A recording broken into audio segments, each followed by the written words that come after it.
With Artemis and future missions to the moon and beyond, NASA is about to send astronauts into deep space for longer periods of time than during the Apollo era. Therefore, understanding radiation dose in space matters more than ever. Predicting radiation exposure is key to protecting our astronauts. Ionizing radiation from the sun can increase dramatically during coronal mass ejection, solar flares, and energetic particle events. If they have early warnings of exposure, flight controllers can advise the crew to shelter in protected areas or change the mission flight plan to reduce exposure. The Forecasting Radiation Exposure for Human Spaceflight team is using solar observation data and radiation dose data from spacecraft dosimeters to develop methods to minimize the biological impact of radiation on the human crew. Modern machine learning methods allow us to integrate solar data and spacecraft radiation measurements to forecast radiation exposure. This work has the potential to make deep space flight safer for future astronauts.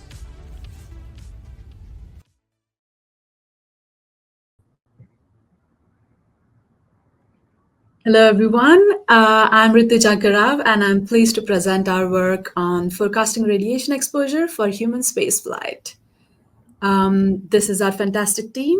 We are 4 researchers. Elena is a cosmologist, Kimberly is a planetary scientist and astrobiologist, Xiaomei and I are machine learning experts, Ed Brown is our guest expert in heliophysics and machine learning, and our faculty advisors are Bala, who is a heliophysicist, and Ganesh and Matt, who are machine learning researchers.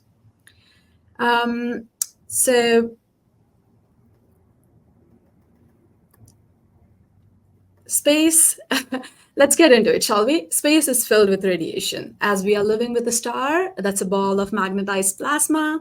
On Earth, we are protected by the magnetosphere of our wonderful planet.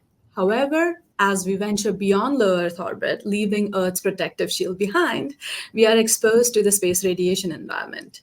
The radiation space has 2 primary components, the solar radiation in form of solar energetic particles and the galactic radiation in form of galactic cosmic rays. This radiation is harmful to assets in space, humans, and instruments. Predicting radiation doses beyond low Earth orbit locations is increasingly relevant to us because we are going back to the moon and venturing beyond Mars and onwards. To set the scene, let's fast forward 6 years. It's the 2030s, the Artemis missions are well underway, and humans are developing a presence on the moon. You're one of 4 astronauts on the Artemis 5 mission doing a routine maintenance on the Lunar Gateway space station that's orbiting the moon. Everything's going great. You're almost done replacing a malfunctioning sensor when, all of a sudden, millions of miles away, a massive solar flare erupts on the sun. Protons with energies greater than 10 million electron volts are shot like bullets out of a gun directly at you. These protons can penetrate your spacesuit, damage your DNA, putting you at an increased risk for cancer, cardiovascular diseases, and potentially cause irreparable damage to your central nervous system. So what can you do? Well, let's rewind to 30 minutes ago. You were feeling good, blissfully unaware that the sun is about to shoot you full of protons. Wouldn't it be nice if you had an early warning of this incoming radiation threat? You could save yourself. You could go into the Lunar Gateway and shield yourself from these incoming protons. That's where the amazing folks at NASA's Space Radiation Analysis Group, or SRAG, come in. They monitor the space radiation environment and provide in situ radiation information to the crew in a nowcasting setting. To support SRAG's efforts in providing reliable radiation data to the crew, in our project, we explore taking space radiation monitoring from nowcasting to a forecasting setting to be able to plan and adapt mission activities proactively as opposed to reactively. With that, my colleague Xiaomei will take us now with how we tackle this challenge. Now, let's talk about how we make all of this possible. It all comes down to data, real-time, precise, and from every angle. To predict space radiation, we began with the sun. Goes monitor X-ray give early warning of the solar flares, while SDO captures detailed images that reveal the magnetic activity behind the solar eruptions. But it's not just about the sun.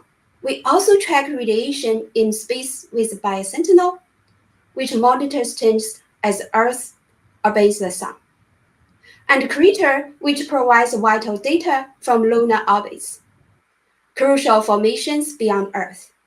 All this data feed into machine learning models. This model needs lots of data to learn patterns and make reliable predictions. The more data, the better our forecast. Here, we can see images from the SDO capturing different wavelengths of the sun's activity. These snapshots show us where and when the solar eruptions began. Hotspots that can release enormous amount of radiation into space. Below these images are two crucial graphs. The first shows the absorbed dose rate, recorded by Sentinel. The second, from the Crater instrument, shows the absorbed radiation dose from lunar orbit. You can see the sharp increase in radiation following a solar flare. This is why the SDO dataset is crucial for our predictor mission. However, forecasting radiation is a challenge for several reasons. Firstly, solar activity is not fully understood. The sun cycle became low and high activity, and the complex physics behind these cycles make prediction difficult. Solar particles influenced by magnetic fields and turbulence move unpredictably, making our prediction even harder. Secondly, radiation prediction relies on machine learning, which needs a large dataset for accuracy. While we have quality solar observation and radiation data, our instruments are limited, with less than 1% of environment exceeding safe levels. This makes model training challenging, so we must use every bit of available data to improve our prediction. With that, my colleague Alina will take us through our results.